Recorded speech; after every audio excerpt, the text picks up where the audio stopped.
bakit nagagalit ngayon ang mga drivers? Dapat si Pangulong Marcos, tiningnan niya lahat ng mga executive orders, lahat ng mga ginawa ni Tatay Digong. Yung presyo ng petroleum products, bakit hindi yung kumpanya ang tinawag mo? Maalala ko lang kung paano ginawa ni PRRD because we also had an oil crisis during the pandemic. Sa April 14 meron, ha? busy sila sa April 15 para sa impeachment. Oo, sa impeachment. Correct. Tingnan mo to ha, how incompetent this government is. Pinabayaan nilang mag-increase kasi saan dapat nilalagay ang pera, di ba? Pinabayaan nila na ang mga oil companies, now I'm speaking as former DOE Secretary, pinabayaan nila ang mga oil companies na magtaas. Ngayon, 152 na yata ang diesel. Di ba? Kasi, alam niyo ba ano ang ginawa ni Tatay Digong?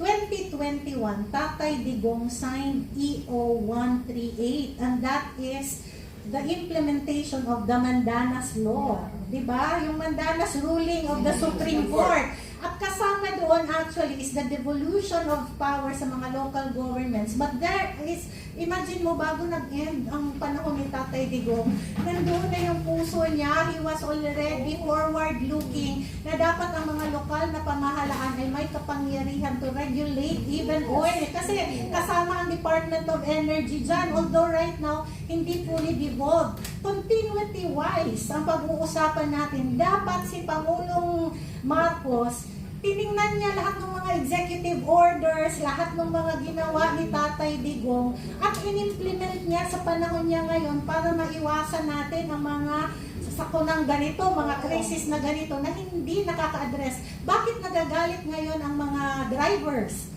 Pinayagan mo ang oil companies na magtaas up to 152 per liter, pero hindi mo pinapayagan ang mga drivers na magsingil magtaas ng singil sa pasahe. Tapos, bibigyan mo lang ng 5,000 pesos yung mga drivers. Ano ang nangyari? Ilang litro lang Ano yun? ang nangyari? Uuwian na, wala masakyan ng tao. Correct. Kasi isipin na, ba't ako mamamasada? Ang mahal ng gasolina. Ang dami nga nagre-reklamo eh. Kasi yung paggawa ng listahan, problematic pa yun eh. Oh, correct. You should attack the problem at the root. Yes. Anong root? Yung presyo ng petroleum products. Bakit hindi yung kumpanya ang tinawag mo? 7, ilan lang 7, 8 lang na major ang kausap mo. Hoy! Huwag niyo itataas. Kami munang bahala. Kung anong lugi nyo, basta mapaprove nyo na lugi kayo, kami na muna magbabayad. Sige na. Kasi gagasusin mo yun dun sa ano nila eh. Magkano sinabi na 1 billion daw para sa ayuda. Bako ang gulo-gulo. How can you distribute 5,000 pesos at 560,000 persons all over the country, ha? Attorney, if you were the president or the head of state, at nagkaroon tayo ng emergency crisis, ano ang gagawin mo? At paano yung kumpas mo? Di ba ikaw ay may kumpas eh. Kabayo yan eh. Pinapalo mo yan. Kaya dapat may takao ka. Para hindi ka malito. Blinders, oo. Baka mamaya may nagsasalita dito ang babae, may nagsasalita dito ang lalaki. Di ba? Kaya ganito itsura ng bansa natin. Kung ikaw ang head of state, what will you do? And why? Parang Miss Universe. Hindi, yun ang sinabi ko. Thank you for your wonderful question. My family. My family. Pero hindi nga original nga yung atin eh. Pinunood lang natin yung ginawa ng ibang countries na hard hit. Ganun lang, gagayahin na niya. President Marcos does not even have to be smart because we know he's not, ano? Kasi pag nagsasalita, parang choppy na cellphone eh. No? Gusto mo kong gayahin. Gayahin mo na lang yung ibang Asian countries na na-control nila yung presyo. I-subsidize mo na agad. Tapos, at the root, di ba? Oo. Magpapakahirap ka pa na masisira ulo ng DSW secretary mo. Oo. Pagbibigyan mo ng 560,000 na 5,000. Paano gagawin? Baka solusyon mo, libre sa kaysa. Saka meron kang Department of Energy Secretary na habang naghihiring sa Senado, natutulog, inaantok. Alam mo, sometimes, kapag Walang energy. alam mo, Asya, tayo talaga mga dating mga opisyal, kapag nandun tayo sa Senate, nakikinig tayo, nung naglalaban tayo ng mga budget natin, pag natutulog yung mga kinatawan ng gobyerno, it means that why listen, why watch? Alam naman natin kung ano magiging Oo, ending. Parang correct, manipulado. Correct. Diba? So sad to say, talagang wala pa yung oil crisis. Nasa crisis na po tayo, 2022 pa. At maalala ko lang din, Sorry, huwag kayong mag-post. maalala ko lang kung paano ginawa ni PRRD because we also had an oil crisis during the pandemic. Oo. Kasi nga walang mga bumabiyahe na di ba? Saksi ako dyan. Lockdown yun eh. Pero alam nyo ba, kasi ako hindi ako fake news peddler. Anyway, alam nyo ba na sa time ni PRRD, we were able, during the pandemic nakapag-angkat tayo ng around $100 million worth of oil galing sa Brunei. Dito fake news kasi makikita nyo yun.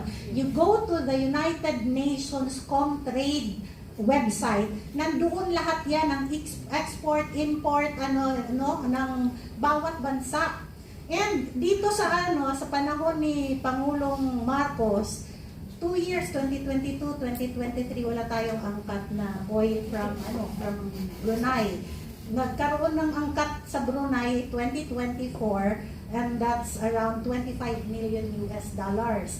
Alam nyo kung hindi lang vindictive itong administrasyon na ito, the best person who is going to be the trade missionary sa kakulangan ng ating oil is the Vice President. Yes. Bakit napakaganda ng relasyon ng tatay at ng mga Duterte sa lahat ng mga bansa na karatig natin?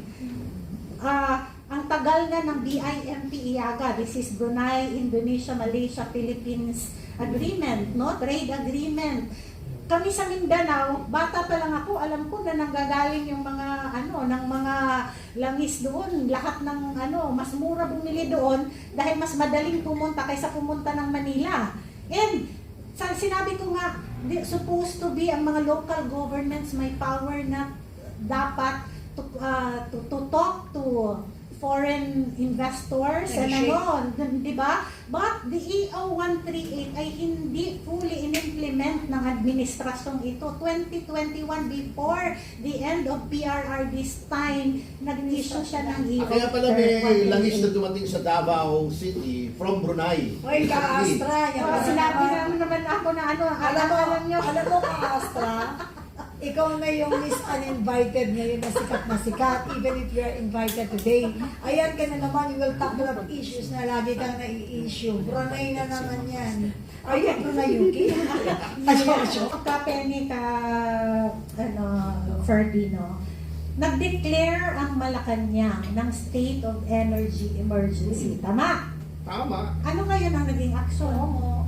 Sabi nga ni Chris Aquino, Nag-declare na. Kung nag-declare ka ng state of emergency, Tuloy-tuloy energy dapat. emergency, Tuloy-tuloy. tuloy-tuloy dapat. Oh. Ngayon, naka-break ang legislatura, di ba? Naka-break sila hanggang May 5, I think.